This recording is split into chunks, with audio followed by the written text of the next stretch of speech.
हिंदी दर्शन में आपका स्वागत है। पिछली कक्षा में हमने अलग अलग विद्वानों की अलग अलग परिभाषाएं देखी। काव्य लक्षण से संबंधित हिंदी आचार्यों के मत पढ़े, संस्कृत आचार्यों के मत पढ़े और पाश्चात्य विद्वानों के मत हमने जाने, देखे और उनकी परिभाषाओं को अच्छे से समझा। आज की कक्षा में हम काव्य लक्षण से संबंधित कुछ वस्तुनिष्ठ प्रश्न देखेंगे जो प्रतियोगी परीक्षाओं के हिसाब से अत्यंत महत्वपूर्ण होंगे। तो आइए देखते हैं हमारा पहला प्रश्न। अग्नि पुराणकार ने काव्य लक्षण में क्या क्या जरूरी माना है, अर्थात सबसे पहले जो प्राचीनतम लक्षण दिए वो किनके द्वारा दिए गए? अग्नि पुराणकार के अनुसार। अग्नि पुराण में क्या कहा गया? काव्य लक्षण से संबंधित जो बातें हैं उन किन किन बातों पे ध्यान रखा? तो आपसे प्रश्न बनाया जा सकता है कि अग्नि पुराण में काव्य लक्षण की कौन सी विशेषता नहीं है, या अग्नि पुराण में काव्य लक्षण की कौन सी विशेषता नहीं बताई गई, या अग्नि पुराण में काव्य लक्षण की कौन सी परिभाषा बताई गई है। तो ये सभी देके आपसे उपयुक्त सभी पूछा जा सकता है, या एक अलग विशेषता देके इन विशेषताओं के संदर्भ में पूछा जा सकता है। तो क्या क्या कहा हमने पढ़ा था? इष्ट, अर्थ, इष्टार्थ, संक्षिप्त वाक्य, अलंकार, गुण और दोष, इनको शामिल किया अग्नि पुराण में काव्य लक्षण से संबंधित बातें करते समय। अग्नि पुराण में क्या लिखा था? संक्षेपाद वाक्यम इष्टार्थ विच्छिन्न पदावली काव्यम स्फुदलंकारम गुण व दोष वर्जितम, अर्थात अभीष्ट अर्थ को संक्षेप में प्रकट करने वाली अविच्छिन्न पदावली अलंकार गुण युक्त व दोषों से रहित हो, अलंकार और गुण से युक्त और दोषों से रहित हो, वह काव्य है। यह परिभाषा अग्नि पुराण में दी गई है और इसमें इन बातों का ध्यान रखा गया है। आपको किसी भी प्रकार से प्रश्न पूछा जा सकता है। अगला प्रश्न देखते हैं। भरत मुनि के अनुसार शुभ काव्य कौन सा माना गया है?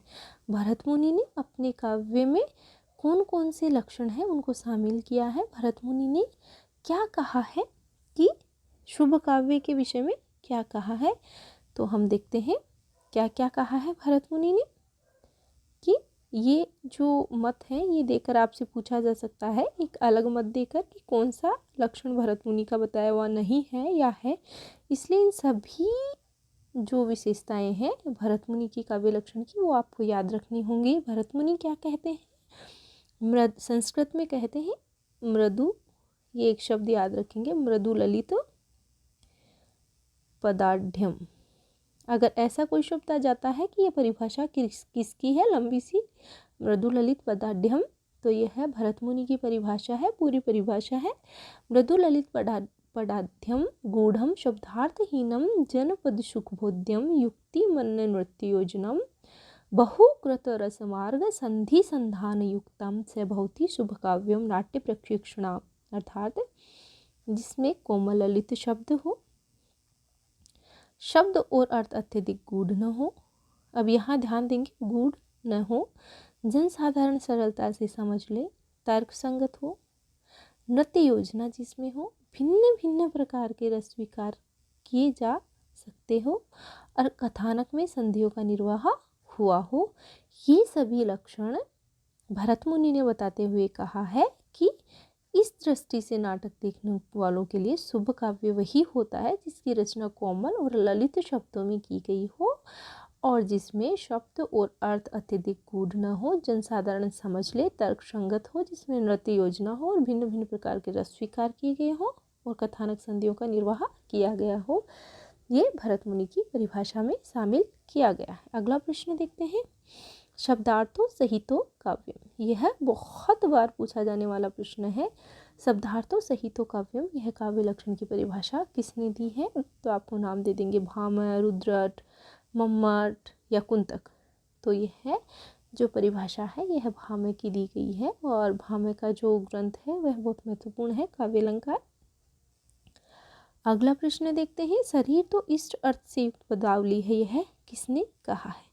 अब ये हिंदी अर्थ देकर पूछ लिया, शरीर तो इष्ट अर्थ से युक्त पदावली है, यह परिभाषा काव्य लक्षणों की किसने दी है? तो दंडी ने दी है। और अगर संस्कृत में पूछा जाता है तो पूछा जाएगा शरीरम तावदिष्टार्थ विच्छिन्ना पदावली परिभाषा किसकी है? तो हम क्या कहेंगे, यह जो परिभाषा है यह दंडी की परिभाषा है। अगला प्रश्न देखते हैं। काव्यशात्मा ध्वनि, काव्य की जो आत्मा है वह ध्वनि है। यह किसने कहा है? काव्य की आत्मा ध्वनि को किसने माना है? तो आनंदवर्धन ने काव्य की आत्मा ध्वनि को माना है। अगला प्रश्न देखते हैं। रस युक्त वाक्य को काव्य किसने कहा है? अर्थात वाक्यम रसात्मकम काव्यम। यह प्रश्न भी बहुत बार परीक्षा में पूछा जा चुका है। वाक्यम रसात्मकम काव्यम, या तो ये देकर पूछ लिया जाता है, या रसयुक्त वाक्य को काव्य कौन मानते हैं? तो विश्वनाथ की यहाँ हम बात कर रहे हैं। रमणीयार्थ प्रतिपादकः शब्दः काव्यम किसकी परिभाषा है? यह भी बहुत बार पूछा हुआ है। यह परिभाषा है जगन्नाथ की। अगला प्रश्न देखते हैं। प्रश्न नंबर 8। मम्मट के अनुसार काव्य लक्षण कौन सा है? मम्मट की परिभाषा में जो काव्य लक्षण बताए गए हैं वो दोष रहित, गुण सहित, यथासंभव अलंकार युक्त शब्द और अर्थ को काव्य इन्होंने माना है। मम्मट की संस्कृत की परिभाषा है तद्दोषो शब्दार्थो सगुणालंकार वृत्ति पुनः क्वापि। अर्थात दोष रहित, गुण सहित, यथासंभव अलंकार युक्त शब्द और अर्थ ही काव्य हैं। बहुत बार पूछा जाता है, इसलिए ध्यान रखेंगे।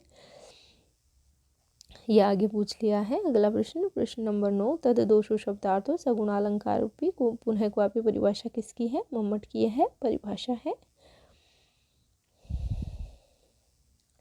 ननु शब्दार्थो काव्यम, यह परिभाषा किसकी है? ननु शब्दार्थो काव्यम, यह परिभाषा रुद्रट की है। रुद्रट कहते हैं शब्द और अर्थ का समन्वय ही काव्य है। अगला प्रश्न देखते हैं। प्रश्न नंबर 11। किसने कहा है सर्वोत्तम शब्दों का सर्वोत्तम क्रम ही कविता है? यह पाश्चात्य विचारक है कोलरिज। उन्होंने कहा है सर्वोत्तम शब्दों का सर्वोत्तम क्रम ही कविता है। अगला प्रश्न देखते हैं। काव्य जीवन की आलोचना है, यह किसका कथन है या यह परिभाषा काव्य की कौन देता है? मैथ्यू अर्नाल्ड का यह वक्तव्य है कि काव्य जीवन की आलोचना है, रस दशा ही काव्य है। यह कौन कहता है? आचार्य रामचंद्र शुक्ल जी कहते हैं। प्रश्न नंबर 13। रस दशा ही काव्य है, आचार्य रामचंद्र शुक्ल। जयशंकर प्रसाद कहते हैं आत्मा की संकल्पनात्मक अनुभूति काव्य है। यह परिभाषा किसकी है? जयशंकर प्रसाद की। काव्य की आत्मा संकल्पनात्मक अनुभूति है जिसका संबंध विश्लेषण, विकल्प और विज्ञान से नहीं है। यह परिभाषा जयशंकर प्रसाद की दी हुई है। कीर्ति भनीति भूति भल सोई, सुरसुरी सम सब कहे हित होय। यह काव्य की परिभाषा देने वाले कौन है? तो तुलसीदास जी की यह परिभाषा है। मम्मट के काव्य लक्षण की आलोचना किसने की? अब यह भी अच्छा प्रश्न बनाया जा सकता है कि काव्य लक्षण की मम्मट की जो परिभाषा है उसकी आलोचना करने वालों में शामिल नहीं है, देकर के आपसे प्रश्न पूछ लिया जाएगा। तो विश्वनाथ, जयदेव और पंडित जगन्नाथ, ये तीनों मम्मट की जो काव्य लक्षण की परिभाषा है उसका खंडन करते हैं, उसकी आलोचना करते हैं। और एक नाम दे दिया जाएगा जैसे कुंतक, तो कुंतक नहीं करते हैं। इसलिए विश्वनाथ, जयदेव और पंडितराज जगन्नाथ जो हैं वो मम्मट की परिभाषा का आलोचना करते हुए नजर आते हैं। अगला प्रश्न देखते हैं। प्रश्न नंबर 17। पंडित विश्वनाथ ने मम्मट की परिभाषा में जो 3 बातें हैं, कौन सी 3 बातों की यहाँ बात कर रहे हैं? मम्मट की परिभाषा की जो 3 बातें हैं, अभी अभी हमने ऊपर बात करी, कौन सी 3 बातें हैं मम्मट की परिभाषा की? दोष रहित, गुण सहित और यथासंभव अलंकार युक्त शब्द और अर्थ काव्य हैं। ये जो 3 बातें हैं इनकी बात यहाँ कर रहे हैं। उनका खंडन करते हुए अदोषों में क्या बताया है विश्वनाथ ने? अदोषों में विश्वनाथ जी कहते हैं कि अव्याप्ति दोष है। क्यों? क्योंकि कोई रचना निर्दोष नहीं हो सकती। और यही बात विश्वनाथ जी कहते हैं, जिस प्रकार से अदोषों में अव्याप्ति दोष है उसी प्रकार से गुणों में अतिव्याप्ति दोष है। क्यों? क्योंकि गुण शब्द और अर्थ के धर्म के साथ साथ रस के भी धर्म होते हैं, इस वजह से। अगला प्रश्न देखते हैं। प्रश्न नंबर 18, काव्य लक्षण में वृत्ति का समावेश किया गया है, अर्थात काव्य लक्षण में वृत्ति का समावेश किसने किया है? तो जयदेव हैं काव्य लक्षण में वृत्ति का समावेश करते हैं। और काव्य को काव्य कहा जो निर्दोष हो। किस काव्य को काव्य कहा? वृत्ति का समावेश करते हुए उस काव्य को काव्य कहा जो निर्दोष हो, सभी लक्षणों से युक्त हो, रीति गुणों से विभूषित हो तथा अलंकार रस और वृत्तियों आदि से भी परिपूर्ण हो, उसे काव्य कहा है। इस प्रकार वृत्ति का समावेश करने वाले जो पहले काव्य शास्त्री हैं वो जयदेव माने जाते हैं। अगला प्रश्न देखिए। रमणीयता के द्वारा अलौकिक आनंद की प्राप्ति को काव्य किसने कहा है? तो जगन्नाथ ने रमणीयता के द्वारा अलौकिक आनंद की प्राप्ति को काव्य कहा है। और क्या कहा है? रमणीयार्थ प्रतिपादकः शब्दः काव्यम, अपनी पुस्तक है रस गंगाधर, उसमें यह बात इन्होंने कही है। अंतिम और लास्ट प्रश्न देखते हैं। सर्वश्रेष्ठ सर्वमान्य परिभाषा किसकी मानी गई है? अर्थात इतने आचार्यों की परिभाषा हमने देखी, उनमें से जो सर्वश्रेष्ठ परिभाषा है वह किसकी मानी जाती है? पंडितराज जगन्नाथ की परिभाषा सर्वश्रेष्ठ मानी जाती है। जगन्नाथ की कौन सी परिभाषा? रमणीयार्थकः प्रतिपादकः शब्दः काव्यम।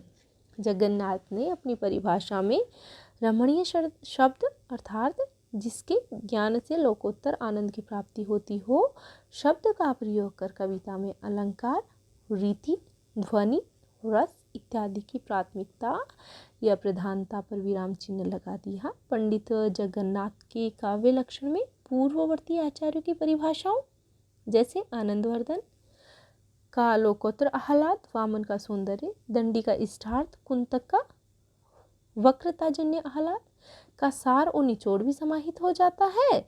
इस वजह से जगन्नाथ की जो काव्य की परिभाषा है वह सर्वश्रेष्ठ परिभाषा मानी जाती है। जो पहली परिभाषा अग्निपुराण में दी जाती है वह क्यों नहीं मानी जाती है सर्वश्रेष्ठ? क्योंकि वो इष्ट अर्थ संक्षिप्त वाक्य अलंकार और गुण दोष की बात तो करते हैं, लेकिन वो केवल काव्य के बाह्य रूप को ही स्पष्ट कर पाते हैं, किंतु काव्य के मुख्य प्रभावकारी रूप को स्पष्ट नहीं कर पाते। इसके पश्चात जो बाह्य द्वारा दिए गए काव्य लक्षण की परिभाषा है उसमें भी हमें अतिव्याप्ति दोष देखने को मिलता है, क्योंकि अतिरिक्त शास्त्र और इतिहास वार्तालाप का बोध भी यहाँ होता है। मम्मट की जो परिभाषा है उसमें हमें अव्याप्ति और अतिव्याप्ति दोष देखने को मिलता है। तो हम क्या कहेंगे कि जो जगन्नाथ की परिभाषा है वह सर्वश्रेष्ठ परिभाषा मानी गई है। और इस संबंध में जो पाश्चात्य विद्वान हैं उनकी परिभाषाओं में वुड्सवर्थ की जो परिभाषा है वह अति महत्वपूर्ण परिभाषा मानी जाती है। हिंदी के जो विद्वान हैं उनमें तुलसीदास की काव्य परिभाषा में हित के भाव को प्रमुखता मिली है। उन्होंने उसी काव्य को उत्तम माना है जिसका उद्देश्य हितकर हो। सुरसरी सम सब हित हो, अर्थात सबका जिसमें हित होता है उसी को उन्होंने उत्तम माना है। केशवदास जी ने क्या कहा? दोष रहित अलंकार सहित और रसमयी रचना ही काव्य है। जयशंकर प्रसाद की परिभाषा भी बहुत बार परीक्षा में पूछी जाती है, जो कहते हैं आत्मा की संकल्पनात्मक अनुभूति ही काव्य है। आचार्य रामचंद्र शुक्ल जी हृदय की मुक्ति साधना की बात करते हैं, तो वहीं श्याम सुंदर दास काव्य की परिभाषा में अलौकिक आनंद की बात करते हैं। और श्याम सुंदर दास जी की जो परिभाषा है वह भी जगन्नाथ जी की परिभाषा से काफ़ी मेल खाती है, क्योंकि वो अलौकिक आनंद की बात करते हुए नजर आते हैं। जिस प्रकार से जगन्नाथ जी बात करते हैं कि रमणीयार्थ का प्रतिपादक काव्यम, उसी प्रकार से श्याम सुंदर दास और इनकी परिभाषाओं में मेल देखने को मिलता है। तो आज के लिए इतना ही। इन सब चीज़ों से एक ही सार निकल कर आता है कि अलग अलग विद्वानों द्वारा अलग अलग दी हुई परिभाषाएं हैं, वे हमें याद करनी है। आज के लिए इतना ही।